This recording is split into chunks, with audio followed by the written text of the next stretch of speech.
أستعيذ بالله من الشيطان الرجيم بسم الله الرحمن الرحيم. போன தடவை எதில் நாம் நிறுத்தினோம்? படிங்க.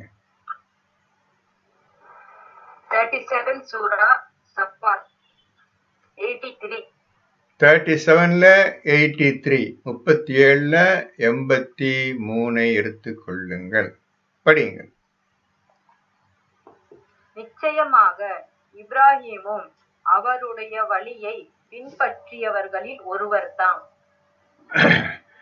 நிச்சயமாக இப்ராஹிம் அவருடைய வழியை பின்பற்றியவர்களில் ஒருவர்தான். இப்போ நிறைய சிந்தனை செய்யக்கூடிய வார்த்தைகள் இதில் இருக்கின்றன. நிறைய விஷயங்களை தெரிந்து கொள்ளக்கூடிய விஷயங்கள் இந்த ஒரே ஒரு வரியில் இருக்கின்றன. நான் உங்கள்கிட்ட கேள்வி கேட்கிறேன். மியூட்டை ரிலீஸ் பண்ணிக்கிறங்க, தெரிஞ்சா சொல்லுங்க. இப்ராஹிம் நூஹ் நபி உயிரோட வாழ்ந்து கொண்டிருக்கும் பொழுது இப்ராஹிம் இருந்தாரா இல்லையா? சொல்லுங்க.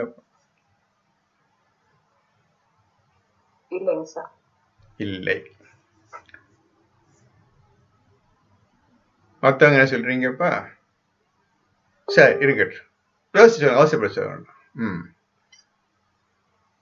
இதுல என்ன போட்டு தேய்ப்படிங்கம்மா அந்த ஆயத்தை வழிய? நிச்சயமாக இப்ராஹிம் அவருடைய வழியை பின்பற்றியவர்களில் ஒருவர்தான். நிச்சயமாக இப்ராஹிம் அவருடைய அந்த நூஹ் நபியுடைய வழியை பின்பற்றியவர்களில் ஒருவர்தான். நூஹ் இருந்தாரு, சொன்னாரு, மக்கள் கேட்கல, மக்களை அழைத்துட்டான். நூஹ் கப்பல்ல இருந்து காப்பாற்றி கொண்டு போயிட்டான். அந்த ஊர்ல இருந்து அவர் போயிட்டார்.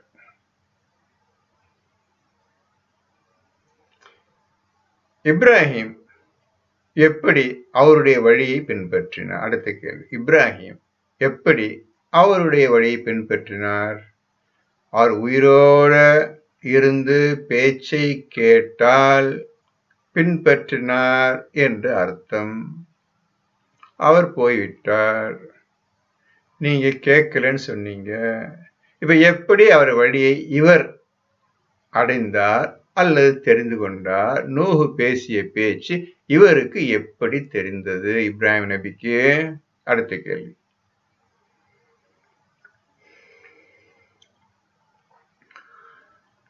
இப்ராஹிம்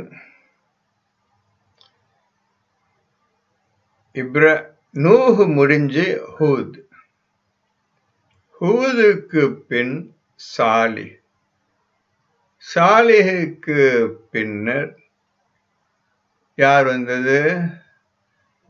சரி, இருக்கட்டும். சாலிஹுக்கு பின்னர் லூத், அதுக்கப்புறம் ஷுவைப், இப்படியா வரிசைக்க வருது. அதுக்கு அப்புறம் லூத் காலத்துல இப்ராஹிம் இருந்தார்.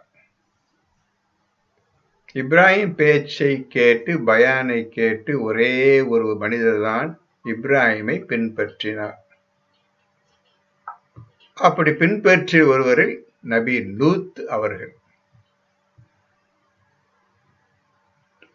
இப்பொழுது கேள்வி, இப்ராஹிமுக்கு முன்னர் 3 நபிமார்கள் போய்விட்டார்கள்.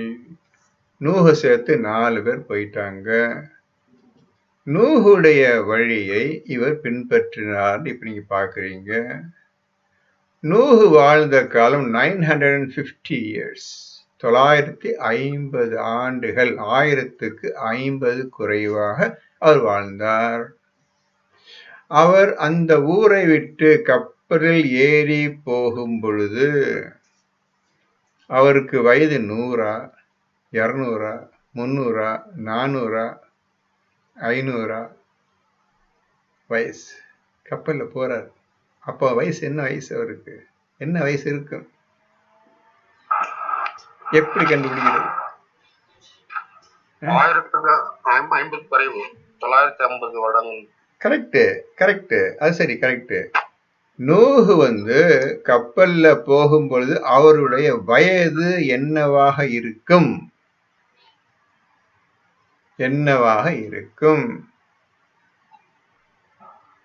அப்போ அவருக்கு வயது, தன்னோட மகன் இருக்கிறாரு, மகனோட வயது பார்க்கும்போது சாதாரண ஒரு 60-70 வயசுதான் இருக்கும். ஆமா, அந்த மகனை வைத்துக்கொண்டு.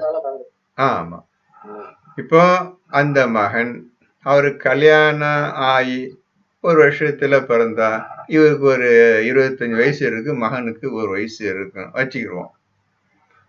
அப்போ ஒரு நூறுக்கு 40, நீ சொல்ற மாதிரி 40-50 இருந்தா மகனுக்கு ஒரு 18, 15, 20 வயசு இருக்கும். தப்பு கிடையாது, நீங்க சொன்ன தப்பு கிடையாது.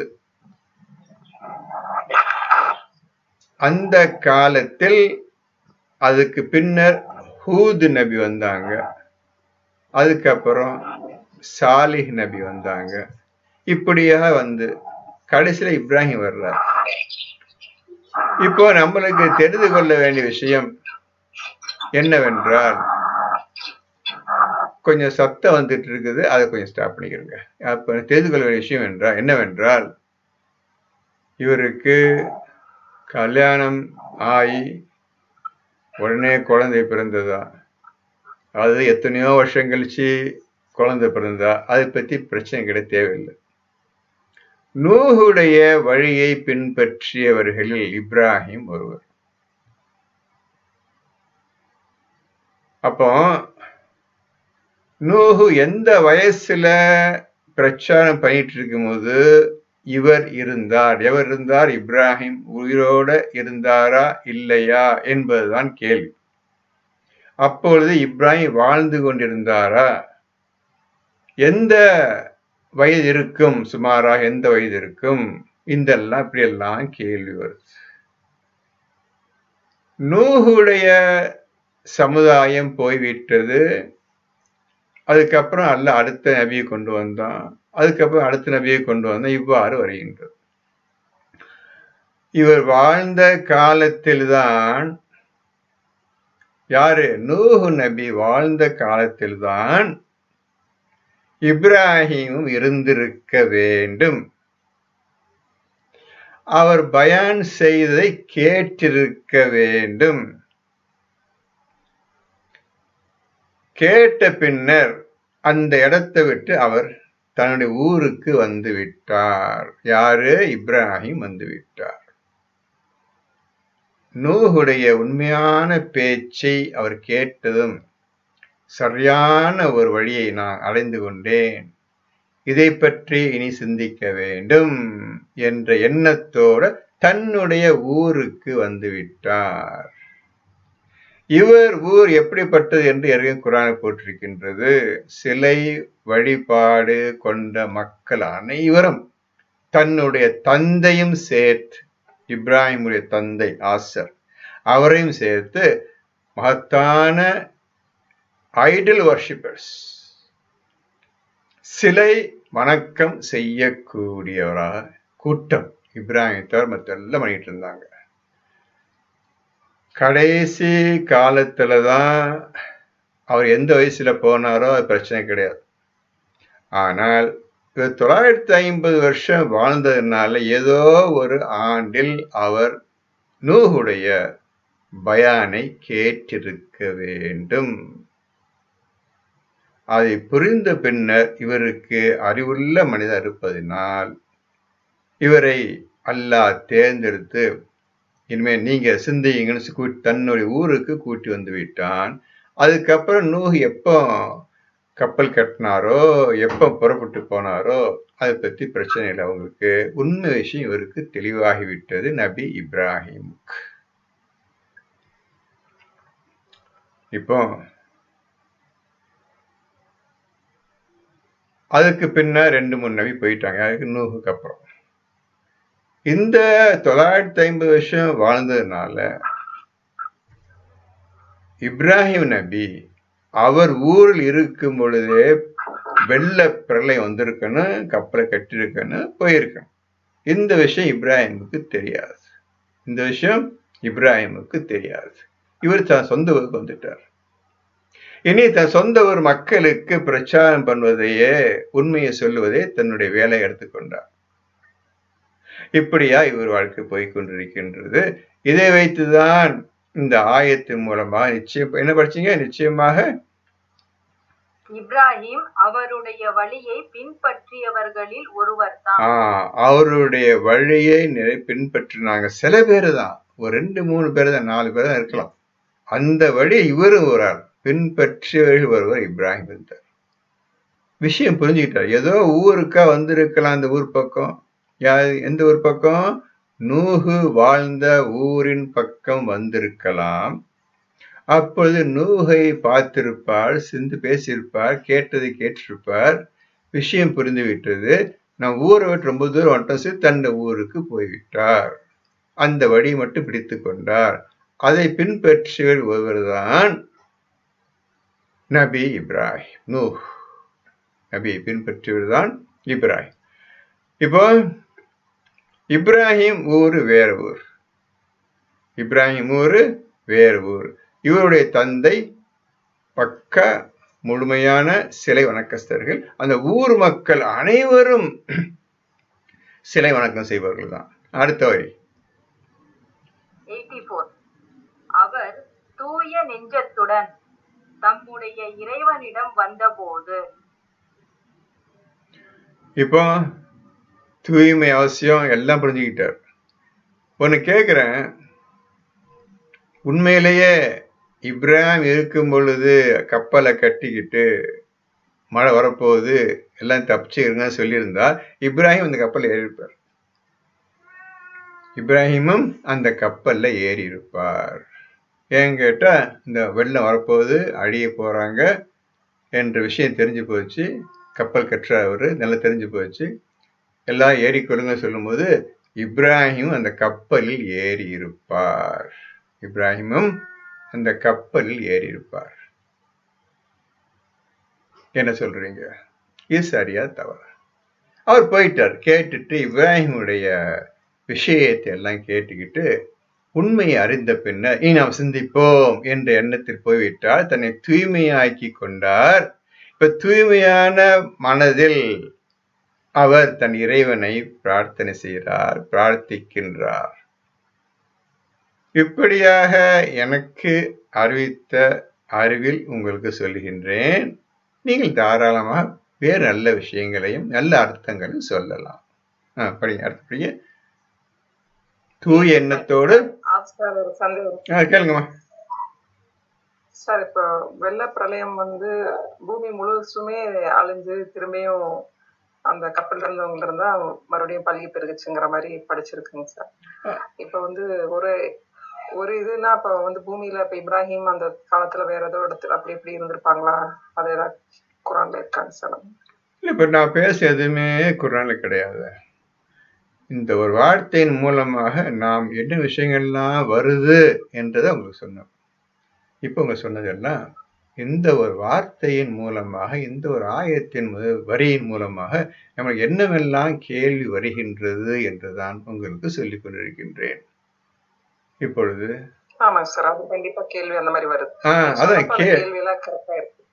அதான் அது கேள்வியை கேட்டு கேட்டு எல்லாம் ஓதுங்க தம்பி. இந்த மாதிரி சொல்லிட்டான். அவர் 950 years வாழ்ந்தாரு. ஆகவே இவர் ஏன் கேட்ட நல்லா புரிஞ்சுங்க. இப்போ உண்மையான விஷயம் வருது. இவர் 100 வயசுலயோ 200 வயசுலயோ இப்ராஹிம் நூஹை சந்தித்திருந்தால் இவருக்கு வயதான காலத்திலாம் குழந்தை பிறந்தது இப்ராஹிமுக்கு. அப்போ என்ன ஆச்சுன்னு கேட்டா, இவரு அவ்வளவு வருஷம் வாழ்ந்திருக்க வேண்டிய வந்துடும். ஏன் கேட்டா, கடைசி காலத்துலதான் அவர் கேட்டிருப்பார். யாரு? இப்ராஹிம் கடைசி 50 வருஷம் அந்த கப்பல் கட்டுறதுக்கு 40 வருஷத்துக்கு முந்திதான் கேள்விப்பட்டு பேச்சை கேட்டு வந்து விட்டார். அதுக்கப்புறம் நூஹு போய்விட்டார், கப்பல்ல போயிட்டார். அப்புறம் அங்கே இறங்கி எத்தனை வருஷம் வாழ்ந்தவங்க ஒண்ணுமே தெரியாது, வேற ஊருக்கு போயாச்சு. இப்ப இவர் கடை ரொம்ப வயதான காலத்துல தான் முதல் மகனை இஸ்மாயிலையே அவர் பெற்றார், இப்ராஹிம் நபி. இன்னும் வயதான காலம் பின்னர் தான் அடுத்த 2 மகன்களை பெற்றெடுத்தார் இப்ராஹிம். 3 மகன்கள். இப்போ கேள்வி என்னவென்றால், ஆரம்பத்திலேயே கேட்டிருந்தா வயதான காலத்தில் இப்ராஹிம் இறந்து இருப்பார். நூஹு உயிரோடு இருக்கும் பொழுதே இப்ராஹிம் இறந்திருப்பார். நூஹு உயிரோடு இருக்கும் பொழுதே இப்ராஹிம் இறந்து போயிருப்பார். என்ன 100க்குள்ள வாழ்ந்து இறந்து போயிருப்பார். இப்ராஹிம் இறந்த பின்னர் நூஹு வாழ்ந்திருப்பார். சப்போஸ் இப்ராஹிம் நூஹுடைய 100வது வயசுலயோ 200வது வயசுலயோ 300வது வயசுலயோ நூஹுடைய பேச்சை கேட்டிருந்தால், அப்ப நூஹுக்கு 300 வயசு, இப்ராஹிமுக்கு அப்பதான் சின்ன பையன், வாலிபன் இருக்கிறார். இவரு ஒரு 50-100 வருஷம் வாழ்ந்தா வச்சுக்கிடுவோம். இப்ராஹிம் அவருக்கு 400னா இவருக்கு 100. இப்ராஹிம் இறந்து போயிருப்பாரு. நூஹுன்னு இருந்து இன்னும் 600 வருஷம் நூஹு வாழ்ந்திருப்பார். அதனால கடைசி காலத்துலதான் இப்ராஹிம் நூஹை சந்திச்சிருப்பார். கேள்விப்பட்டு இந்த மாதிரி ஒருத்தர் பயானம் செய்து கொண்டிருக்கின்றார், போய் ஊரை விட்டு போய் கேட்போன்னு எண்ணத்தோட இவர் வந்தார். கேட்டு விஷயத்தை கேட்டுக்கிட்டார். இப்ப நம்ம ஊர் ஜனங்களை போய் திருத்துவோம் சொல்லி தன் ஊருக்கு வந்து விட்டா இப்ராஹிம். இதுதான் உண்மையான அர்த்தம், ஒரு கிடைக்கக்கூடிய அர்த்தம். அந்த வயசை வச்சுக்கிட்டு தான் நம்ம பேசினேன். ஆகவே கடைசி காலத்துல 900 இயர்ஸை தாண்டிட்டாரு நூஹ். அதுக்கு அப்புறம் தான் இப்ராஹிம் சந்திச்சிருக்கின்றார் நூஹை. இன்னும் 50 வருஷத்துல இறந்து போறார் நூஹு. இப்போ விஷயத்தை கேட்டு பிரச்சாரத்தையும் கேட்டுக்கிட்டு வந்துட்டார் தன் ஊருக்கு. தன் மக்களை திருத்துவோம், தன் தந்தையை திருத்துவோம் எண்ணத்தோ. தந்தை ஒன்று இருக்கிறாரா, இவர் திருத்தணுமே. தந்தை மீது அவ்வளவு பாசம் உள்ளவர் நபி இப்ராஹிம். ஆஹா, விஷயம் கேட்டாச்சு, நீ நம்ம ஊருக்கு போவோம், நம்முடைய தந்தையை காப்பாற்றுவோம், மக்களை காப்பாற்றும் எண்ணத்தோட அந்த ஊரை விட்டு வந்து விட்டார். முடிஞ்சிச்சுக்காது. அதுக்கப்புறம் இன்னும் எப்ப போனாலும் நமக்கு தெரியாது, தெரிய அவசியம் இல்லை. எங்க போனாரு, எங்க போய் சேர்ந்தான்னு குரான்ல போட்டிருக்குது. ஜூதியில் தங்கியது அந்த கப்பல்னு போட்டாச்சு. ஜூதி மலை எங்க இருக்குதுன்னு கேட்டா இப்ப கண்டுபிடிச்சாங்க. அந்த மலை துருக்க இருக்குது அப்படின்னு சொல்றாங்க. இருக்கட்டும், நான் விட்டு வைத்தோம்னு சொல்றேன். அத்தாட்சிகளையும் ஆதாரங்களையும் நாம் ஒரு மக்களுக்காக விட்டு வைத்திருக்கின்றோம் என்று அல்லாஹ் சொல்லுகின்றான். அந்த விட்டு வைத்ததை அவர்கள் கண்டுபிடித்தார்கள் என்று நாம் வைத்துக் கொள்ளலாம். கப்பலையே கண்டுபிடிச்சிட்டாங்க. பலகைகளாலும் ஆணிகளும் இருந்தன என்று சொல்லுகின்றார்கள். அந்த மாதிரி வந்துருச்சு, நியூஸ் வந்துருச்சு. இருக்கட்டும். இப்பொழுது இப்ராஹிம் தன் தந்தைக்கும் தன் பிள்ளைகளுக்கும் பிரச்சாரத்தை ஆரம்பித்து விட்டார். அடுத்த லைன் படிக்கும். 85. அவர் தம் தந்தையையும் தம் சமூகத்தாரையும் நோக்கி, நீங்கள் எதனை வணங்குகிறீர்கள் என கேட்டபோது, இப்போ நம்ம ஊருக்கு தன் தந்தையையும் மக்களையும் பிரச்சாரம் செய்வதற்காக எடுத்துக்கொண்டார். நீங்கள் எதை வணங்குகின்றீர்கள் என்று இப்ராஹிம் இந்த மக்களை பார்த்து கேட்டார். 86. அல்லாஹ்வை அன்றி பொய்யான தெய்வங்களையா நீங்கள் விரும்புகிறீர்கள்? இப்போ நூஹு என்ன மக்களிடம் பேசினாரோ, அல்லாஹையே வணங்குங்கள், பொய்யான தெய்வம் வணங்காதீர்கள், அல்லாஹுக்கு பயந்து கொள்ளுங்கள். இதுதான் நூஹு மக்களிடம் பிரச்சாரம் செய்தார். அந்த விஷயத்தை ஏத்துக்கிட்டார். நேர மக்கள் இதே நூஹுடைய பேச்சைய மக்களுக்கு பேசினார். 87. அவ்வாறாயின் அகிலங்களுக்கெல்லாம் இறைவன் பற்றி உங்கள் எண்ணம் தான் என்ன என்று கேட்டார். அகிலத்துக்கெல்லாம் ஒரு இறைவன் இருக்கிறான்பா. இது இந்த வார்த்தையா சொன்னது நூஹு சொன்னது. அவர் பிரச்சாரம் பண்ணது. அல்லாஹை வணங்குங்கள், எதை வணங்காதீர்கள், அல்லாஹுக்கு பயந்து கொள்ளுங்கள். இதுதான் நூஹுடைய பிரச்சாரமாக இருந்தது. அதையே மக்களிடம் சொல்லி காட்டுகின்றார். அகிலங்களுக்கெல்லாம் என்ன படிச்சீங்க? அகிலங்களுக்கெல்லாம் இறைவன் பற்றி உங்கள் எண்ணம் தான் என்ன? அகிலத்துக்கெல்லாம் ஒரு இறைவன் இருக்கிறான்பா அப்படின்னு இருக்கிறான் ஒருத்தன். அதை பத்தி உங்களை எண்ணம் என்ன என்று மக்களிடம் அவர் கேட்கின்றார். 88. பின்னர் அவர் நட்சத்திரங்களை ஒரு பார்வை பார்த்தார். சரி, இப்போ இந்த அகிலங்களை அல்லான்னு சொல்லிட்டு போயிட்டார். இப்போ நம்ம கண்டுபிடிக்கணும், யார் அந்த அல்லான்னு கண்டுபிடிக்கணும். நட்சத்திரங்களை பார்த்தார் இரவு நேரத்தில். 89. நிச்சயமாக நான் நோயாளியாக இருக்கின்றேன் என்றும் கூறினார். இப்போ மக்கள்லாம் வந்துட்டாங்க. புதுசா பிரச்சாரம் பண்ண ஆரம்பிச்சுட்டாரு. இவங்க அப்பாவே தந்தைய மகத்தான விக்கிரக ஆராதனை செய்யக்கூடியவர், அவருடைய பையன் இந்த மாதிரி பேசுறாரா? என்ன இந்த மாதிரி பேச மக்கள் எல்லாம் வர ஆரம்பிச்சிட்டாங்க வீட்டுக்கு, இப்ராஹிம் வீட்டுக்கு. அப்போ கொஞ்சம் வசதி படைத்தவரும் அந்த மஹல்ல அந்த ஏரியாவில் பெரிய ஆளாக இருந்திருக்க வேண்டும் இப்ராஹிமுடைய தந்தை. அது எந்த சந்தேகம் கிடையாது. இப்படி பேசுறாரு இவர், என்ன சொல்கிறார் கேட்க மக்கள் எல்லாம் வந்துட்டாங்க. வந்த உடனே கேட்கும்போது இவன் சொல்ல, அன்னைக்கு நோய் உடம்பு சரியில்லைப்பா, நோயா இருக்கிறோம்ப்பா என்று மக்களிடம் அவர் கூறினார். 90. எனவே அவரை விட்டும் அவருடைய சமூகத்தவர்கள் திரும்பி சென்றனர். அவர் பேச்சு கேட்டுன்னு போயிட்டு, ஏன்னா இந்த ஊர்ல பெரியவராக இருக்கிறாரு, யார் இப்ராஹிம் அப்பா. கேட்போம், உடம்பு சரியில்லைன்னு சொல்றாரு, சரி இன்னொரு நாளை பார்த்துக்கிறோன்னு சொல்லி மக்கள்லாம் போயிட்டாங்க. 91. அப்பால் அவர்களுடைய தெய்வங்களின் பால் அவர் சென்று நீங்கள் உண்ண மாட்டீர்களா என்று கூறினார். எல்லாம் போயிட்டாங்க. இவருக்கு தலை புரியல, ஒன்றும் புரியல, விடக்கூடாது, என்ன இப்போ தெய்வத்தை பார்ப்போம், அந்த தெய்வத்தை பாரு நாளைக்கு கேள்வி கேட்போம் என்று. நீங்கள் சாப்பிட மாட்டீங்களா அப்படின்ட்டு தெய்வத்தை பார்த்து நம்ம இப்ராஹிம் அவர் வணங்கக்கூடிய தெய்வங்களை பார்த்து நீங்க சாப்பிட மாட்டீங்களா என்று கேட்டார். 92. உங்களுக்கு என்ன நேர்ந்தது, நீங்கள் ஏன் பேசுகிறீர்கள் இல்லை என்று கேட்டார். ஏன் நான் கேள்வி கேட்ட பதில சொல்ல மாட்டேன்றீங்க, என்ன ஆச்சு உங்களுக்கு? தெய்வம்னு சொல்றாங்க, நான் தெய்வத்தை பேசுறேன், ஏன் பதில் சொல்ல மாட்டேங்கிறீங்க என்றும் கேட்டார். 93. பின் அவர் அவற்றின் பக்கம் திரும்பி தம் வலக்கையால் அவற்றை அடித்து உடைத்து விட்டார். அவருக்கு பொறுக்க முடியல. நூஹுடைய பிரச்சாரம் சக்தி வாய்ந்த பிரச்சாரம் இருந்துச்சு அவருக்கு. உண்மையை கண்டுகிட்டார். என்னதான் பார்ப்போண்டு அந்த ஊர், அந்த ஊர் எந்த ஊர்ல, துருக்கி பக்கத்துல ஏதோ ஒரு நாட்டுல இப்ராஹிம் வாழ்ந்துட்டு, அந்த ஊர் தெய்வங்களை தன் வலக்கையால் அடித்து நொறுக்கி விட்டார். ஏமா இதுல வலக்கையும் போட்டிருக்குது?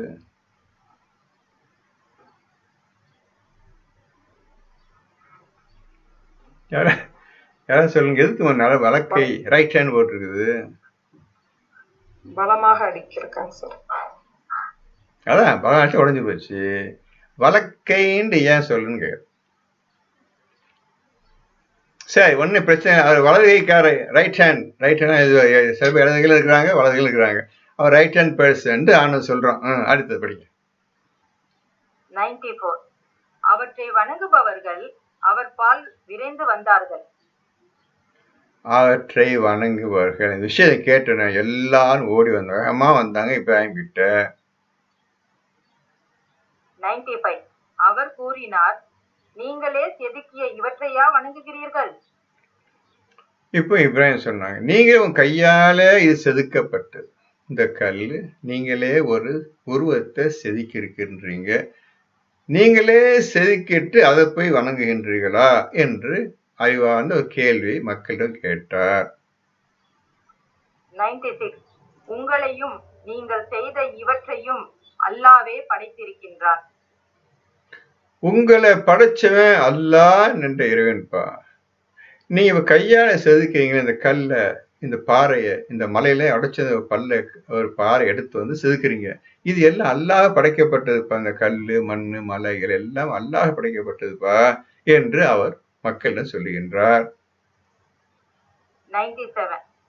அவர்கள் கூறினார்கள், இவருக்காக கிடங்கை அமைத்து எரி நெருப்பில் அவரை எரிந்து விடுங்கள்.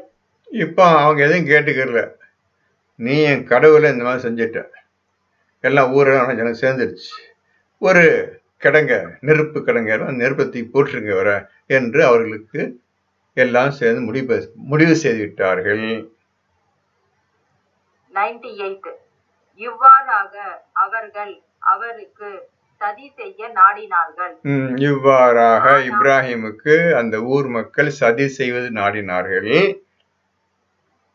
ஆனால் நாம் அவர்களையே இழிவுபடுத்தி விட்டோம் என்று அல்லாஹ் சொல். இப்ராஹிம் கண்ணுக்கு முன்னால இறந்து போனதோ எரிஞ்சு போனாரோ முடிஞ்சு போச்சு கதை. இப்ப அதுக்கப்புறம் தான் வேலையை ஆரம்பிக்கின்றார். ஆகவே காப்பாற்றப்பட்டு விட்டார், இப்ராஹிம் காப்பாற்றப்பட்டு விட்டார். 99. மேலும் அவர் கூறினார், நிச்சயமாக நான் என்னுடைய இறைவனிடம் செல்பவன், திட்டமாக அவன் எனக்கு நேர்வழியை காண்பிப்பான். இப்ப உங்களுக்கு செஞ்ச பிறகு நான் இறைவனை நம்புறேன், என் இறைவன் நம்புறேன், அவன் எனக்கு வழியை காட்டுவான் என்றும் கூறினார் இப்ராஹிம் நபி. 100. என்னுடைய இறைவா, நீ எனக்கு தாலியான ஒரு நன்மகனை தந்தருள்வாயாக என்று பிரார்த்தித்தார். இப்போ அப்பாவை விட்டு தந்தை விட்டு விலகியாச்சு. அந்த பிறந்த ஊர், சொந்த வீடு, பெற்ற தந்தை, அவர் வாழ்ந்த வீடு, எல்லாவற்றையும் துறந்து அல்லாஹ்வுக்காக தன்னை அர்ப்பணித்து கொண்டு அந்த ஊரை விட்டே அவர் வெளியேறிவிட்டார். இதான்ப்பா சொன்ன உங்கள்ட்ட ஹிஜ்ரத். அல்லாஹ்வுக்காக நீங்க அர்ப்பணிக்கணும். நீங்க எதையும் தந்த தாய் மகன் அப்ப இல்ல, சொத்து வந்தோம் ஊரு எல்லாத்தையும் விட்டு அல்லாஹ்வுக்காக கிளம்பி விட்டார். இவருக்கு இப்பொழுதுதான் திருமணம் ஆகின்றது. யாருக்கு? இப்ராஹிம் நபிக்கு. இதுக்கப்புறம் தான் திருமணம் ஆயிடுச்சு. எதுக்கு பின்னர் இந்த கடங்களை போட்டாங்கல்ல, இதுக்கு பின்னர் அவர் வேறு வழி ஆணவம் காட்டிவிட்டான், அவரும் சென்று விட்டார். இந்த ஊர் உலகத்துக்கு தெரியாது, தந்தைக்கும் அந்த மக்களுக்கும் தெரியாது, அல்லாஹ் இவரை காப்பாற்றது யாருக்கும் தெரியாது. அவர்களை பொறுத்தவரை நெருப்பில் தீஞ்சு கருகி போய்விட்டா, சாம்பலாகிவிட்டா என்று சந்தோஷம் போயிட்டாங்க. அல்லாஹ் அவரை காப்பாற்றி விட்டான். பின்னர் அவர் திருமணம் செய்து கொண்டிருப்பார். அதுக்கப்புறம் தான் இந்த துவாவை கேட்கிறாங்க. என்ன துவா கேட்கிறாங்க? ரப்பி ஹப்லி மினஸ் சாலிஹீன். என்ன போட்டிருக்கு தமிழ்ல? என்னுடைய இறைவா, நீ எனக்கு சாலியான ஒரு நன்மகனை தந்தருள்வாயாக. இப்போ கேட்கிறாங்க. இதுதான் இப்ராஹிம் மார்க்கம்பா. நீங்க எல்லாரும் புரிஞ்சு கொள்ளுங்க. கல்யாணம் பண்றீங்க, இப்ராஹிம் கேட்ட துவா மாதிரி ஒவ்வொரு பெண்ணும் ஆணும் கேட்கணும். நல்ல பிள்ளை தாயால்லா, சாலிஹான் அமலை செய்யக்கூடிய மகனை தாயால்லா, பிள்ளையை தாயால்லான்னு கேட்கணும். இதை பார்த்துக்கிட்டு தான் இப்ப நீங்க தான் இருக்கிறீங்க. மக்களுக்கு சொல்லுங்க, உங்க பிள்ளைகளுக்கு நீங்க திருமணம் செய்து வைத்தா இந்த மாதிரி துவா கேட்கணுப்பான்னு கேளுங்க. துவா கேட்டது வந்துடாது. அந்த பிள்ளைக்கு பிறந்ததுலேருந்து நீ குர்ஆனை ஓதுங்க சொல்லி கொடுத்தா அவன் 15 வயசுல அல்லாஹ்வுடைய கல்வியையும் ஞானத்தையும் அடைவான். விடாம 30 மாசம் கழிச்சு, பிறந்து 30 மாசம் கழித்து உங்களுடைய பிள்ளைகளுக்கு குர்ஆனை ஒழுங்கா சொல்லி கொடுத்து வந்தே இருப்பீர்களே ஆனால் நிச்சயமாக 4-5 வயசுல ஓரளவு திறமையாயிரும், உண்மையின் பக்கம் வந்துடும். இந்த மாதிரி பிள்ளைகளையும் வளர்க்க வேண்டும். அவனுக்கு தெரியும் எப்படி துவா கேட்கணும்னு தெரியும். இப்ராஹிம் நபியை பத்தி சொல்லணும். இப்படி துவா கேளுப்பா, மக்கள் பிள்ளையை சொல்லி தரணும். இந்த மாதிரிலாம் சொல்லி கொடுத்த தந்தையும் கிடையாது, தாயும் கிடையாது, என்ன அவங்களுக்கு ஒன்றும் தெரியாது. நல்ல சாலிஹான அமல் செய்யக்கூடிய நல்ல பிள்ளை எனக்கு தந்தருள்வாயாக என்று இப்ராஹிம் பிரார்த்தனை செய்தார். 101. எனவே நாம் அவருக்கு பொறுமைசாலியான ஒரு மகனை கொண்டு நன்மாராயம் கூறினோம். இப்ப அல்லாஹ் சொல்லிட்டான் இப்ராஹிமுக்கு, தர்றம்பா, நல்ல பொறுமையா உள்ள சாலிஹான் அமல் செய்யக்கூடிய நல்ல பிள்ளையை உமக்கு தருகிறோம் என்று இறைவன் அவரிடம் கூறினான். 102. பின் அவருடன் நடமாடக்கூடிய வயதை அடைந்த போது அவர் கூறினார், இப்போ என் அருமை மகனே, என் அருமை நான் உன்னை மகனே, நான் உன்னை அறுத்து பலியிடுவதாக நிச்சயமாக கனவு கண்டேன். இப்போ நடமாடுற வயசு, ஒரு தந்தை கையை பிடிச்சிக்கிட்டு நடமாடக்கூடிய வயசு, ஒரு 4 வயசோ 5 வயசோ ஒரு 6 வயசோ கூட பக்கத்திலே பிள்ளையை கூட்டிக்கிட்டு நடந்து கொண்டு போயிட்டு இருக்கும்போது அந்த வயசுல இப்ராஹிம் சொல்றாரு, உன்னை நான் பலியிடுமாறு கனவு கண்டேன் என்று தன் பிள்ளையிடம் இப்ராஹிம் நபி சொல்லுகின்றார். இதை பற்றி உன் கருத்து என்ன? இதை பற்றி மகனே நீ என்ன நினைக்கின்றாய்? உன் கருத்து என்ன? இந்த மாதிரி கனவு கண்டோம்பா. எத்தனையோ ஆண்டுகளுக்கு பின் வயசான காலத்துல அல்லாஹ் ஒரு நல்ல பிள்ளையை கேட்டேன், கொடுத்தான். ஆனா திடீரென்று இந்த மாதிரி ஒரு முடிவு ஏற்பட்டு விட்டது. நீ என்ன சொல்றதை பத்தி என்ன நினைக்கிறாய் என்று தன் மகனிடம் கேட்டார். மகன் கூறினார், என் அருமை தந்தையே, நீங்கள் ஏவப்பட்டபடியே செய்யுங்கள். அல்லாஹ் நாடினால் என்னை நீங்கள் பொறுமையாளர்களில் நின்று உள்ளவனாகவே காண்பீர்கள். என் அருமை தந்தையே, நீ குரான்ல பார்க்கலாம், தந்தை தன் பிள்ளையை கூப்பிடும் பொழுது அருமை மகனே, பிள்ளை தன் தந்தையை அழைக்கும் பொழுது அருமை தந்தையே, இப்படி குரான் நீங்க பார்க்கலாம். யூசுப் நபியை பாருங்க, அது எப்படி தந்தை மகன் பேசிக் கொள்கிறார் என்று பாருங்கள். அவர் என்ன சொல்லுகிறார் என்று பாருங்கள், என் அருமை தந்தையே. இப்படி என்னைக்காவது நீங்க உங்க குடும்பத்துல பேசியிருப்பீங்க, நீங்க சொல்லியிருப்பீங்களா? என் அருமை மகனே என்னைக்காவது கூப்பிட்டுருப்பீங்களா? என் அருமை தாயே, அருமை தந்தையே அப்படின்னு என்னைக்காவது உங்க பிள்ளை உங்களுக்காக கூப்பிட்டுருப்பாங்க? கிடையாது. இப்படியா பேசுவீங்க? அப்படி பேச நீங்க திட்ட ஆச்சு, என்ன ஆச்சு உனக்கு, நல்லதான் இருந்த, ஏன் திரும்பி பேசுன்னு கேட்பீங்க நீங்க. அதான் எனக்கு நடக்கும். இப்போ அவர் பிள்ளை சொல்றார், என் அருமை தந்தையே, உங்களுக்கு ஏவப்பட்ட பிரகாரம் செய்யுங்கள்.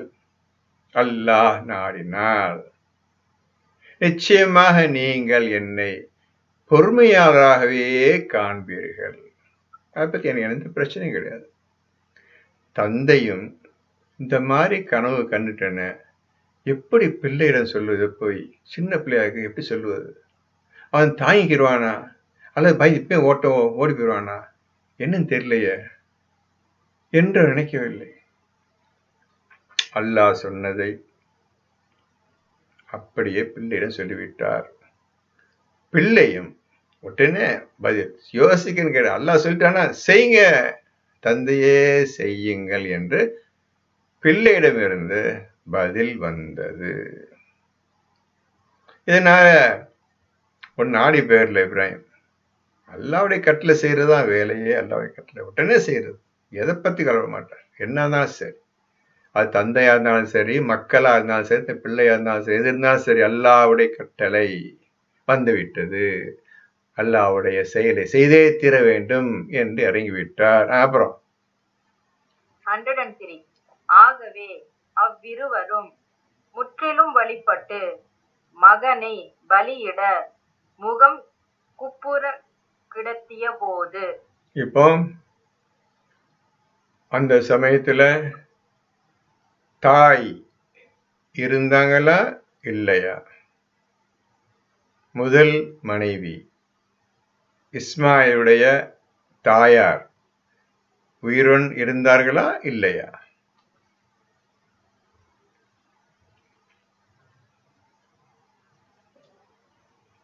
சார் யோசிச்சு சொல்லுங்க. அவசரம் சொல்ல வேண்டாம், நல்லா யோசிச்சு சொல்லுங்க. இதெல்லாம் இப்படிப்பட்டு ஓதுனாதான் நீங்க ஓதுகிறீங்கன்னு அர்த்தம். இப்படி படிச்சுட்டே போனா நீங்க படிக்கலன்னு அர்த்தம். இப்போ தந்தையும் பிள்ளையும் வருகின்றார்கள். அவர்களை வெட்டுவதற்காக தலைகீழ படுக்க போடுறாங்க.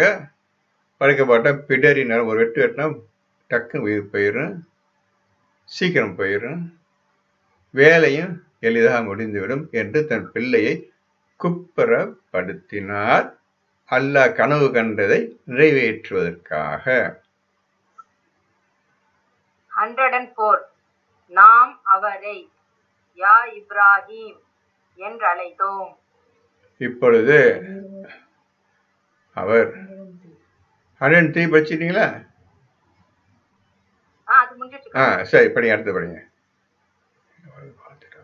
104 நாம் அவரை யா இப்ராஹிம் என்று அழைத்தோம். நாம் அவரை இப்ராஹிமே, யா என்றால் நேன் ஏ என்ற சவுண்ட். இப்ராஹிமே, யாசீன் பிரசித்தமானவனே, அந்த ஏன் யா இப்ராஹிம், இப்ராஹிமே என்று அவரை நாம் அழைத்தோம். அடுக்க போறாரு. விட்டா இப்ராஹிம் கூப்பிடாம தான் வெட்டிருப்பார் அவரு. அவ்வளவு வேகமா போயிடுறாரு அல்லாஹ் சொன்ன வேலையை செய்யறதுக்கு. நல்லா புரிஞ்சுக்கிறோங்க.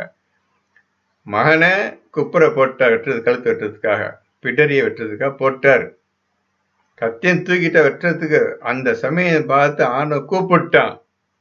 ஆண்டவன் கூப்பிடாம இருந்தா கதை முடிஞ்சிருக்கு. பையனை கையை வெட்டி தீர்த்துக்கிட்டு இருப்பான். படிங்க. யா இப்ராஹிமே என்று அழைத்தோம். 105 திடமாக நீர் கனவை மெய்ப்படுத்தினீர். திடமாக, நிச்சயமாக நீர் கண்ட கனவை நிறைவேற்றிவிட்டீர். அது போதும். வெற்றி முடிச்சு. கொஞ்சம் ஒரு செகண்ட் பிந்தி இருந்தா வெற்றிருப்பீர். அது போதும். இவ்வளவு வேகமா இறங்கிட்டியப்பா நீ. நிறைவேற்றி விட்டீர். நல்ல கொஞ்சம் வெட்டல, நிறைவேற்றி விட்டீர். இந்த மாதிரி தான் நாமும் ஒவ்வொரு விஷயத்தையும் இந்த மாதிரி செயல்படுத்தி காட்டணும். இறங்கிடணும், வேகமா இறங்கிடணும். அதுக்கப்புறம் அல்ல என்ன சொன்னோன்னே இறங்கிட்டேன், நம்ம காப்பாத்து, நம்ம பொறுப்பு இறங்கி அல்ல வேகமா இறங்கிடுவான்.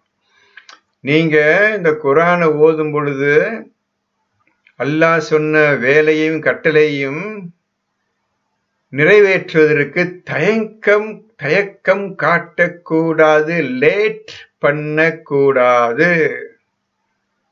என்ன இந்த மாதிரி வந்துருச்சு, எப்படி செய்யறது? அந்த எண்ணம் வந்தா நீ குர்ஆன் அறிஞ்சுக்கிறல, அல்லாஹ் புரிஞ்சுக்கிறலன்னு அர்த்தம். அல்லாஹ் சொன்ன ஒரு விஷயத்தை ஆன் தி ஸ்பாட் உடனே செய்யறது தான் முஸ்லீம். அவனை மட்டும்தான் செய்ய முடியும், வேற எவனாலும் செய்ய முடியாது. இப்போ நிறைவேற்றி விட்டீர், கண்ட கனவை நிறைவேற்றி விட்டு, அது போதும். நீ வெட்டிருப்ப, நான் தான் தடுத்தேன், நீ நிப்பாட்டல, நீ என் பிள்ளையாச்சேன்னு சொல்லி விட்டு விடல, நினைச்சு போற பார்க்கல. அல்லாஹ்வுக்காக நீ இந்த காரியத்தை செய்தாய். நீர் அந்த பலியிடும் கனவை நிறைவேற்றிவிட்டீர். பாருங்க எப்படி அல்லாஹ் காப்பாத்துறான்னு பாருங்க. உண்மையான மூமின்களை எப்படி காப்பாற்றுறான்னு பாருங்க. உண்மையான இஸ்லாத்தில் உள்ளவர்களை எப்படி காப்பாற்றுறான் என்றுதான் இதை நீங்கள் கவனிக்க வேண்டும். ஒண்ணு வச்சுக்காத, காப்பாத்திட்டான், பிள்ளையும் காப்பாத்திட்டான். நான் சொல்ற சரியா இல்லையா? இதுதான் அல்லாஹ்வுடைய கட்டம். உங்களுக்கு ஒவ்வொருத்தரும் இப்ப கேட்டு அனைவருக்கும் சொல்லிக் கொள்கின்றேன். ஒரு விஷயம் வந்துருச்சுடா, செய்வீங்களா மாட்டீங்களா? செய்யறதற்கு நான் முழு பக்குவத்தையும் தகுதியையும் அடைய வேண்டும். முழு பக்குவம், அதாவது அல்லாஹ் என்பவன் யார் என்பதை, உண்மையான இறைவன் இவன் தானே என்பதை எந்த சந்தேகம் இல்லாமல் எவன் அறிந்து கொண்டானோ, புரிந்து கொண்டானோ, விளங்கி கொண்டானோ, உணர்ந்து கொண்டானோ, அவனால் மட்டும்தான் அல்லாஹ் சொன்ன காரியத்தை கொஞ்சம் கூட நேரம் சுணங்காமல் செய்து முடிப்பவன். இதுக்காக தான் அல்லாஹ் சொல்றான், உங்களுக்கு இப்ராஹீமை நாம் மனிதர்களுக்கு இமாமாக தேர்ந்தெடுத்துக் கொண்டிருக்கின்றோம். இப்ராஹீமை மனிதர்களுக்கு இமாமாக நான் தேர்ந்தெடுத்துக்கின்றேன் என்று சொல்வதற்கு காரணம் இந்த மாதிரி செயல். நம்மளால் இப்பொழுது அதை செய்ய முடியாது. உண்மையில அந்த பலகீனமான எண்ணங்களும் பயமும் கவலையும் நம்மை நிறைஞ்சிருக்குது. இதை விட்டு முதல்ல வெளியே வரணும். இதை விட்டு வெளியே வந்தாதான் நாம் அனைவரும் குர்ஆனும் கையுமாக இருக்க முடியும். இல்லாட்டி கிடையாது. இல்லாட்டி ஒரு கால் முடியாது. எப்பேற்பட்ட காப்பாற்று நிச்சயமாக மூமியங்களை காப்பாற்ற நம்ம மீது கடமையாக இருக்கின்ற கடமை டியூட்டி பவனை காப்பாற்றுறது டியூட்டி பவனை காப்பாற்றுறது நம்ப பயனையும் சொல்றான் குரான்ல சொல்றோம். எடுங்க 10வது சூறாவுல 103 104 தெரியல 10வது படிங்க எல்லாம் எடுத்துக்கிறீங்கப்பா எல்லாம் படிங்கப்பா. எப்படி அல்ல அவனை காப்பாத்தான்னு சொல்லி பாருங்க. எப்படி காப்பாத்தான்னு பாருங்க. 10வது சூறாவுல 102, 3, 4 வரும் பாருங்க.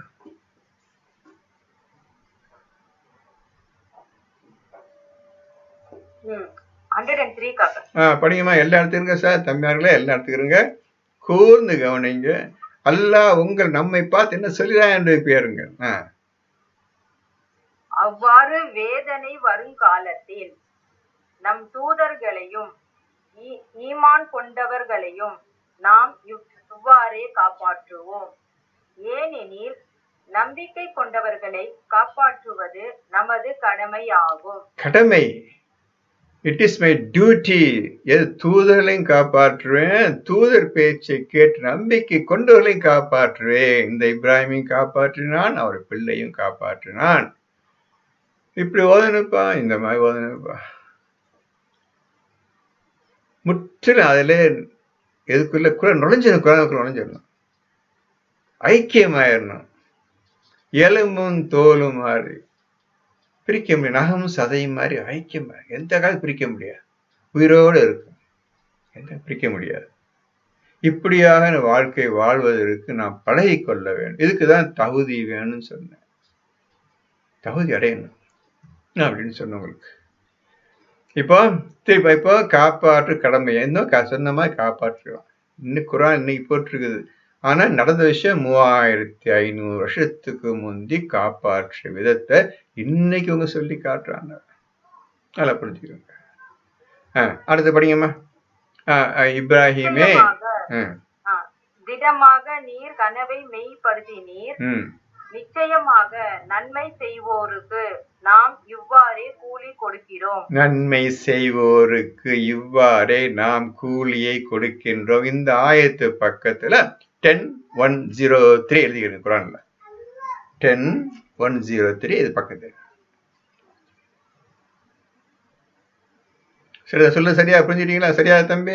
எல்லாரும் கேக்குறேன். எல்லா ஆயத்து பக்கத்தை சம்பந்தப்பட்ட ஆயத்து பக்கத்தில் எழுதிருங்க. அப்ப ஓதும்போது டக்குனு என்ன வரும், எடுத்து பற்றி பார்க்கலாம். ஆமா, இந்த இடத்துல இப்படி சொல்றான் ஆண்டவன், இந்த மாதிரி உறுதி சொல்றான், காப்பாத்துன்னு சொல்றான். அது உங்களுக்கு தைரியத்தையும் இது ஆன்மீகத்தையும் ஈமானையும் நீங்க அதிகப்படுத்தி கொண்டே போகலாம். இந்த எல்லா இடத்தையும் ஆன சொல்றான், காப்பாத்துவேன்னு சொல்றான். அப்படி இப்ப இன்னொரு ஆயத்தை சொல்றேன். அது 29 நினைக்கிறேன். அதுல 67 இருக்கலாம். 29ல 67 எடுங்க.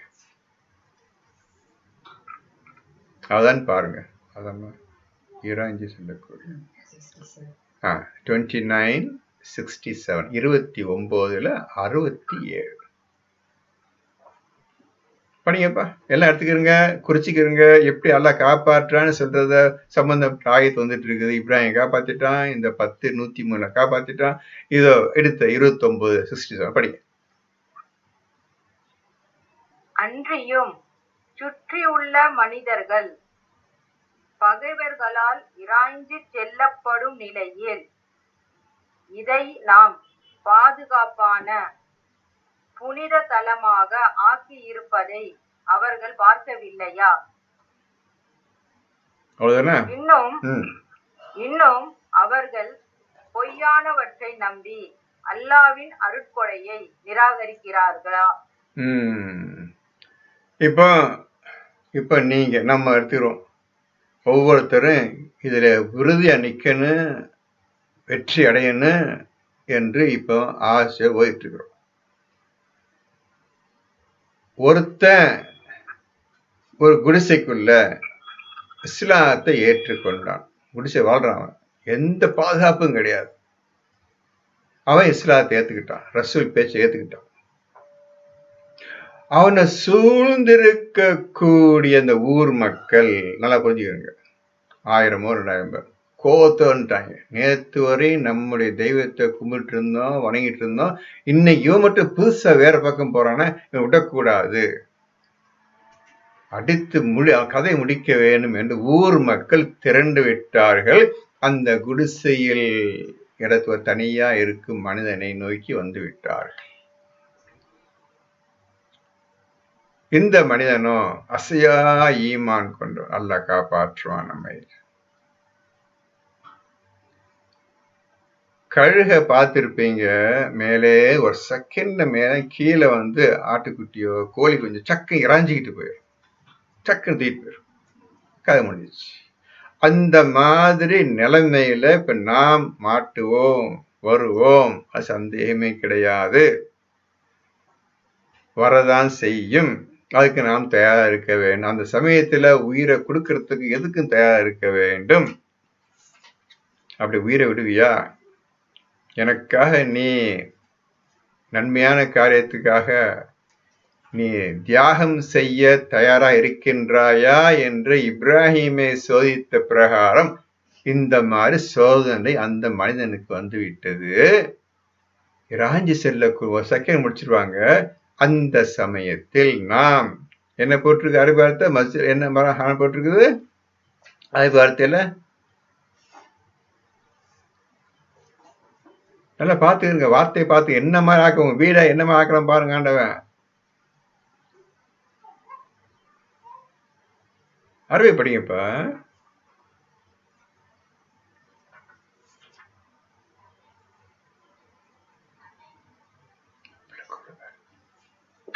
மியூட்ல இருக்கீங்க, ரிலீஸ் பண்ணிவிடணும். யாராவது படிங்கல. படிங்க படிங்க படிங்க. அவலம் யரோ அன்ன ஜஅல்னா ஹரமன் ஆமினன். ஹரமன் ஆமினன். படிங்க. அவ்வளவுதானே? அவ்வளவுதான் அறிவி போட்டிருக்குது. ஆமா, இன்னும் இருக்கு, வேற வார்த்தை இருக்கு. படிங்க.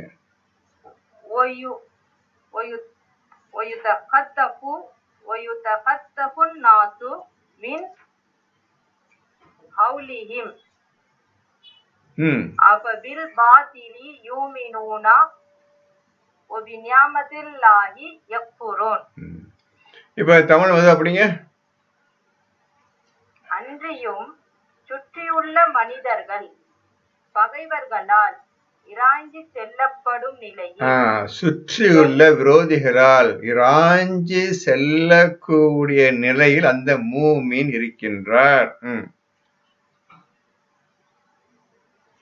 இதை நாம் பாதுகாப்பான புனித தலமாக ஆக்கி இருப்பதை பார்க்கவில்லையா? இந்த மூமின் தனியாக மாட்டிக்கொண்டார், யாரும் காப்பாற்ற முடியாத நிலை இருக்கின்றார். அந்த மூமினுடைய தங்கும் இடத்தை புனிதமான தலமா ஹராம் ஆக்கவில்லையா, பார்க்கவில்லையா என்று அல்லாஹ் கேட்கின்றான். எவனு ஒண்ணு செய்ய முடியாது, நெருங்க முடியாதுல, மூமிக்கு நெருங்க முடியாதுன்னு சொல்லி காட்டுறான். என் மீது நம்பிக்கை கொண்டவர், ஈமான் கொண்டவர்களை ஒரு காலம் எந்த ஒரு மனிதனாலும் எதுவும் செய்து விட முடியாது, நான் இருக்கின்றேன். சுத்தி அச்சுறுத்த பயமும் நிறைஞ்ச ஏரியா அந்த நேரம். இந்த நேரத்துல அவர் ஈமானை விட்டுவிடவில்லை, தைரியமா இருக்க, அல்லாஹ் சொல்லிட்டான், காப்பாற்றுவான் என்ற உறுதியோடு இருந்தார். ஆண்டவன் காப்பாற்றினான், அந்த இடத்தை ஹராமான புனிதமான இடமாக ஆக்கினான். பாத்தீங்களா? அல்லாஹ் உதவி பாத்தீங்களா? அல்லாஹ் சொல்றான்பா இந்த வார்த்தைய, பார்க்கவில்லையா கேட்கிறான். திருப்பி படிங்க அந்த ஆயத்தை. இப்படியாக நாம் உண்மையான மூமினாக இருந்தால் நிச்சயமாக அல்லாஹ் காப்பாற்றுவான், எல்லோரையும் விட எந்த ஸ்தானத்தில் உயர்த்தி வைப்பான், அதுல எந்த சந்தேகமும் கிடையாது. இப்படியாக 3 ஆயத்தை பார்த்துட்டீங்க. இது இப்ராஹிமுடைய மார்க். இது வந்து இப்ராஹிம் வந்துட்டு இருக்கு.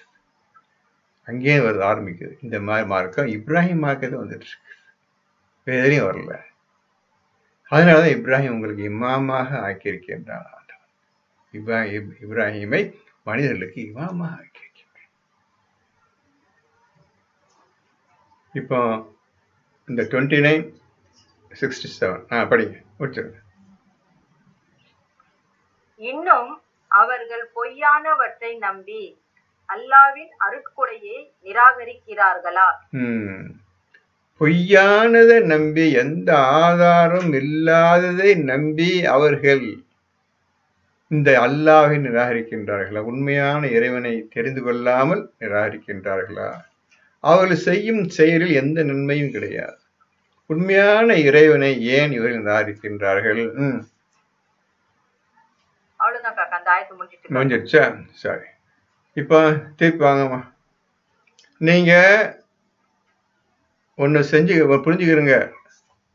நாம் குரான் எடுத்துக்கொண்டதுனால் ஓதுவதனால் உடனே நம்ம சொர்க்கம் போயிடுவோம் அப்படி நினைச்சிடாதீங்க. நீ உண்மையிலேயே குரானை ஓதுகின்றாயா இல்லையா, எனக்காக நீ உயிரையோ அல்லது எதையோ நீ தியாகம் செய்ய தயாரிக்கின்றாயா, ஹிஜ்ரத் செய்ய தயாரிக்கின்றாயா என்று சோதிக்காமல், கடுமையான சோதனை செய்யாமல் உங்களை அல்லாஹ் நம்பவே மாட்டான். அதே 29:2, அதே 29 சூராவில் 2வது ஆயத்து 3வது ஆயத்தை படிங்க.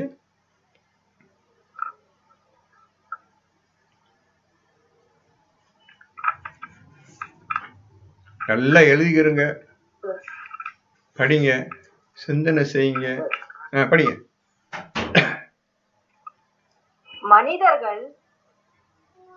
மனிதர்கள் நாங்கள் ஈமான் கொண்டிருக்கிறோம் என்று கூறுவதனால் மட்டும் அவர்கள் சோதிக்கப்படாமல் விட்டுவிடப்படுபவர்கள் என்று எண்ணிக்கொண்டார்களா?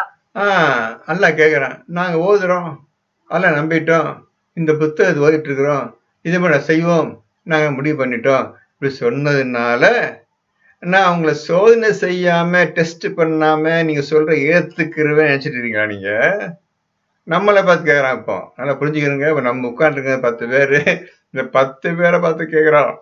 உலகத்தை விட்டுருங்க, அவங்க அல்லாஹ் தூக்கி போட்டாங்க, எல்லாம் போச்சு. இப்ப சொல்றான் அல்லாஹ், நீ எல்லாத்தையும் விட்டுட்டு இப்ப இந்த குரான் எடுத்து நிக்கிற, நீ அப்படி எடுத்ததுனால அப்பா குரான் எடுத்துட்டான்பா, எனக்கு ஒன்றும் செய்யக்கூடாதுப்பா அப்படின்னு அல்லாஹ் நினைச்சிட்டு இருக்கேன். நீங்க சோதனை செய்ய மாட்டான்பா, சோதனை செய்யாமல் விட்டு விடுவோம் என்று மனிதன் எண்ணிக்கொண்டானா என்று இப்பொழுது நம்மை பார்த்து அல்லாஹ் கேட்கின்றான். இதற்கு நாம் தயாரா? இதுக்கு நாம் தயாரா? ரெடியா இருப்பீங்களா? என்னையும் கேட்டா சொல்றேன், தயாரா இருப்போமா? படிங்க, வேற அடுத்தது. நிச்சயமாக அவர்களுக்கு முன் இருந்தார்களே அவர்களையும் நாம் சோதித்திருக்கின்றோம். ஆகவே உண்மை உரைப்பவர்களை நிச்சயமாக அல்லாஹ் அறிவான். இன்னும் பொய்யர்களையும் அவன் நிச்சயமாக அறிவான். அப்படி அல்ல, உங்களுக்கு முன்னிருந்தவர்களையும் நான் கடுமையான சோதனை செய்திருக்கின்றோம்.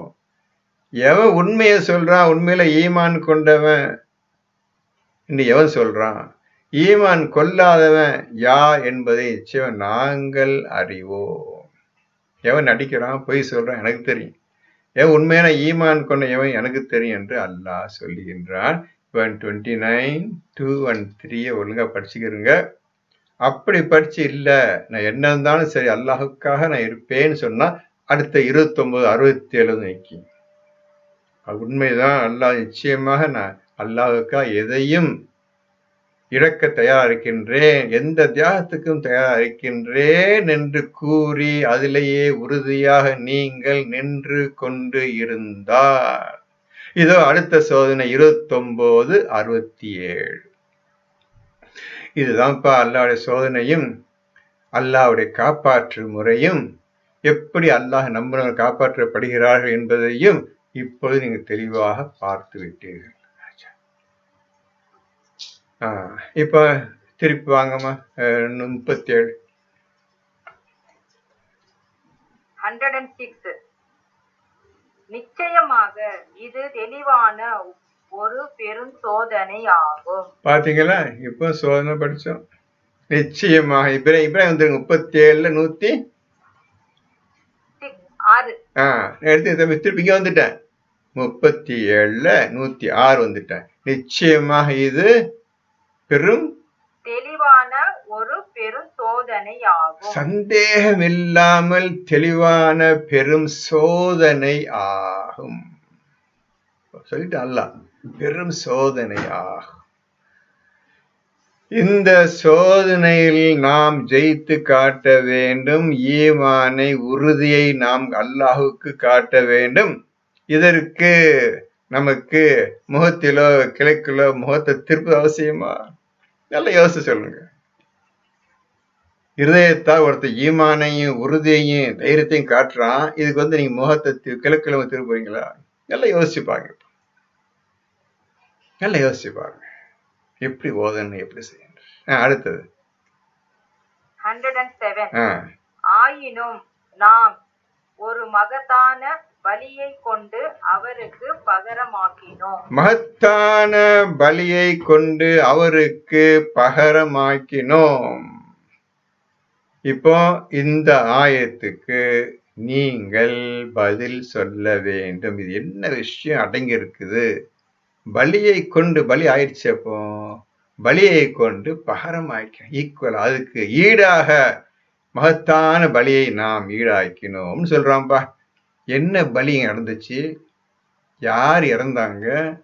எங்க பலியிட்டார் அவரு? இப்போ இந்த கேள்விக்கு நீங்க ஒழுங்கா பதில் சொல்ல. நிறைய சொல்லிட்டு உங்களுக்கு. இப்போ நீங்க யோசிச்சு அழகான முறையில பதில் சொல்ல நீங்க தயாராக வேண்டும். என்ன தாய்மார்களே, புரிஞ்சதா? செய்ய முடியும். நம்பிக்கையோடு ஓதுங்க. அல்லாஹ் கற்று தருவான். அல்லம் இன்சான மாலம் ஏலம், மனிதன் அறியாதவற்றெல்லாம் கற்று தருகின்றான் என்று அல்லாஹ் குர்ஆன்ல சொல்றான். அடுத்த இந்த ஆயத்துக்கு நீங்க பதில் சொல்லணுமா? அது நான் பொறுமை. அடுத்த ஆயத்து படிங்க. 108. இன்னும் அவருக்காக பிற்காலத்தவருக்கு விட்டு வைத்தோம். இன்னும் அவருக்காக பிற்காலத்தவருக்கு நான் விட்டு வைத்த அவர் செய்த மாபெரும் சோதனைகளை ஜெயிச்ச காரியத்தை எல்லாத்தையும் பின்னால் வருபவர்களுக்கு நான் விட்டு வைத்திருக்கின்றோம். அவர் செய்த காரியங்கள், இப்ராஹிம் செய்த காரியம் அனைத்தும் இருக்கின்றது. உலகத்திற்கு அப்படி இருக்கின்றது. நீங்க பாருங்கள். சில இது நூஹுக்கு இருக்குது கண்டுபிடிச்சிட்டாங்க. லூத்து காலத்துல அந்த ஊரே தலைகளாக பிரட்டடிக்கப்பட்டது. அது விட்டு வைத்திருக்கிறேன்னு சொல்றான். ஃபிரௌன் உடலை நாம் விட்டு வைத்திருக்கின்றோம். பிற்காலம் வரும் மக்கள் பார்ப்பதற்காக உடலை நாம் பாதுகாத்து வைத்திருக்கின்றோம். எந்த கடல்ல எங்க மூழ்கி இறந்தானோ ஃபிரௌனு, இன்னைக்கு உடல் அந்த இடத்தில் மிதந்து கொண்டிருக்கின்றது. அறிவுள்ளவர்கள், ஈமான் கொண்டவர் நிச்சயமாக பார்த்து விடுவார்கள் அந்த உடலை. அதான் முக்கியம். அதுல 109. சலாமுன் அலா இப்ராஹிம். சலாம். இப்பொழுது அல்லாஹ்விடம் வந்து சலாம் என்ற வார்த்தை வருகின்றது. பாருங்க, எப்ப வருது பாருங்க சலாம். சாதாரண விஷயங்கள். சலாம் அர்த்தம் தெரியாது. அது அடையிறது சாதாரண விஷயம் கிடையாது. சலாம் என்று அல்லாஹ்விடமிருந்து உங்களுக்கு வரக்கூடிய சலாம் என்ற வார்த்தை சாதாரண அர்த்தம் கிடையாது. அது அர்த்தமும் சொல்ல முடியாது. எவனை பார்த்து, எந்த மனிதனை பார்த்து, எந்த ஈமான் கொண்டவனை பார்த்து அல்லாஹ் சலாமுன் என்று சொல்லுகின்றானோ அந்த மனிதனுக்கு தெரியும் சலாம் என்றால் இதுதான் அர்த்தமா, இதுதான் விஷயமா, மகத்தான விஷயமா செய்து அல்லாஹ் என்னைப்பா சொல்லியிருக்கிறானே என்று அவனுக்கு தெரியும். அதான் ஏற்கனவே சொல்லியிருக்க. சலாம் சலாம் சாதாரண விஷயம் கிடையாது. இதை அடையிறதுக்கு இதை பாருங்க, இப்ராஹிம் மாதிரி வரணும், நூஹு மாதிரி வரணும். எல்லா நபிமார்களுக்கு அல்லாஹ் சலாம் உண்டாவதாக, சலாம் உண்டாவதாக, சலாம் உண்டாவதாக இருந்து சொல்லிட்டு இவர்கள் வணங்குபவர்கள் கூட்டத்தில் இருந்தார்கள் அப்படின்னு சொல்லி முடிக்கிறான். அடுத்தது 110. இவ்வாறே நன்மை செய்வோருக்கு நாம் கூலி கொடுக்கிறோம். இவ்வாறு நன்மை செய்வோருக்கு நாம் கூலியை கொடுக்கின்றோம். படிங்க. 111 நிச்சயமாக அவர் மூமின்களான நம்மை வணங்குபவர்களில் நின்றும் உள்ளவர். மூமினாக இருக்கணும், வணங்குபவர்களில் எப்போ 24 மணி நேரம் வணக்கத்திலேயே இருப்பவர்களில் அவர். யாரு? இப்ராஹிம். பாருங்க, வணக்கத்திலேயே 24 நிக்கணுப்பா, எப்போது இருக்கணும்ப்பா. என்னன்னே தெரியாது வணக்கம். வணக்கம் தான் எல்லாரும் அடிப்படையை நினைக்க சொன்னப்பா. அந்த வணக்கம் இல்லாம எதுவுமே முளைக்காது, வளராது, ஒண்ணும் கிடையாது. வணக்கத்தை இருப்ப அல்லாஹ் சொல்றான், சர்டிபிகேட் தர்றான்பா, அல்லாஹ் சொல்லி தர்றான்பா. இந்த சாட்சி இந்த சர்டிபிகேட் அல்லாஹ் தருகின்றான். இதைதான் நீங்க அல்லாஹ்ட்டேருந்து வாங்கணும். அது வாங்குறதுக்கு நீங்க தக்குவா உடையவர்களா ஆக வேண்டும். அந்த தக்குவாவை அல்லாஹ் தான் உங்களுக்கு அளிப்பான். இப்படியா போகிறதுப்பா இந்த குரானும். இந்த உலகம் படைத்தவனிடமிருந்து வரக்கூடிய விஷயங்கள் இவ்வாறு போகின்றது.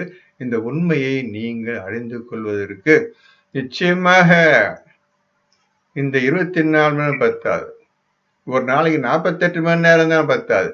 இப்படியாக கணக்கிட்டு நீங்க ஓதணும். எதை கேட்ட வணக்கத்தில் அவர்கள் சோர்வு அடைய மாட்டார்கள் என்று படைத்திருப்பீர். வணக்கத்தில் சோர்வு, டயர்ட் ஆக மாட்டாங்க, களைப்பாய மாடி. அப்பேற்பட்ட வணக்கம் எதை ஏத்தாலாம் செய்யுங்க, சோர்வு அடைவது சான்ஸ் கிடையாது. கையை காலை ஆட்டி முகத்தை இப்படி அப்படி திருப்புகிறதுனாலதான் சோர்வு அடைவீங்க. வணக்கத்துக்கு நீ ஒன்றும் செய்ய தேவையில்லையே, கையே காலையே முகத்தை எங்கேயும் திருப்ப தேவையில்லை, பாடியே தேவையில்லையே. அவ்வளவு எதைத்தாலும் செய்ய ஒரு விஷயம் இல்லை. ஏன் செய்ய முடியல? என்ன காரணத்திற்காக உங்களால் செய்ய முடியவில்லை? அடுத்தது 112 சாலியானவர்களிலுள்ளவரான நபி இஸ்ஹாக்கை அவருக்கு இன்னும் நாம் நன்மாராயம் கூறினோம். இன்னும் வயசான காலத்தில் அடுத்த 2வது இஸ்ஹாக் அவரை கூறினோம். அந்த மகனை கொடுத்தான் ஆண்டவன், 2வது மகனை கொடுத்தான் இப்ராஹிமுக்கு. 113 இன்னும் நாம் அவர் மீதும் இஸ்ஹாக் மீதும் பாக்கியங்களை பொழிந்தோம். மேலும் அவ்விருவருடைய சந்ததியரில் நன்மை செய்பவர்களும் இருக்கிறார்கள், அன்றியும் தமக்கு தாமே பகிரங்கமாக அநியாயம் செய்து கொள்வோரும் இருக்கின்றனர். அந்த மக்கள் நல்லா இருந்தாங்க. யாரு? இஸ்மாயில் நபியும் இஸ்ஹாக் நபியும் நல்லா இருந்தாங்க. அவங்க பிள்ளையை பெற்றாங்க, நல்லா இருந்தாங்க. ஆனா காலம் மாற மாற அவர்களிருந்து நிறைய பேர் அல்லாஹ்வையும் இஸ்லாத்தை விட்டுட்டு வேற வழியே போய்விட்டார். அவங்க இருக்கவரையும் இருந்தவங்களா இருந்தாங்க. பின்னால வந்தவர்கள் ஷைத்தான் பேச்சை கேட்டு மாறிவிட்டார்கள். ஷைத்தான் யாரும் விட்டு வைக்க மாட்டான், தப்பிக்க முடியாது. அவன்கிட்ட தப்பிக்க எவன் தப்பிக்கிறானோ உண்மையிலே ஈமான் கொண்டவன், வணக்கத்தில் உறுதியாக இருப்பவன் மட்டும்தான் ஷைத்தான் கிட்டே நெருங்க முடியாது. வணக்கத்தில் இருப்பவன் மட்டும்தான் ஷைத்தான் நெருங்க மாட்டான், முடியாது. அப்பேற்பட்ட பாக்கியம் இருந்து செயல்பா. இந்த வணக்கம் சாதாரண விஷயம் இல்லைப்பா. வணக்கம் அப்படிலாம் செஞ்ச முடியாதுப்பா. இன்னைக்கும் அர்த்தம் தெரியாதுப்பா, அர்த்தம் சொல்ல முடியாது. எதெல்லாம் சொல்ல முடியலையோ சக்தி வாய்ந்த பேச்சு அர்த்தம். எந்தெந்த வார்த்தைக்கு உங்களால், எந்தெந்த ஆயத்துக்கு உங்களால் அர்த்தம் சொல்ல முடியாதோ, ஒரு காலம் சொல்ல முடியாதோ, சக்தி வாய்ந்த ஆயத்த அர்த்தம் முற்றிலும் இதயத்தால் செயல்படுத்தக்கூடிய வாக்கியம்னு புரிஞ்சுக்கிறேன் தம்பி. சரி, இத்துடன் விஷயம் வேகமா போகுது, ரொம்ப ஆழமா போகுது. நீங்க இன்னும் வேகமா இதுல ஈடுபாடு காட்டுங்க, அப்பதான் உங்களுக்கு பதில் கிடைக்கும், அறிவு வளரும். உற்றாதீங்க, ஓதிட்டு வாங்க. பிஸ்மில்லாஹி அல்ஹம்துலில்லாஹி ரப்பில் ஆலமீன். அடுத்த ஞாயிற்றுக்கிழமை சந்தோஷம் சந்திப்போம். அதுவரையும் பொறுத்திருங்க. அல்ஹம்துலில்லாஹி ரப்பில் ஆலமீன்.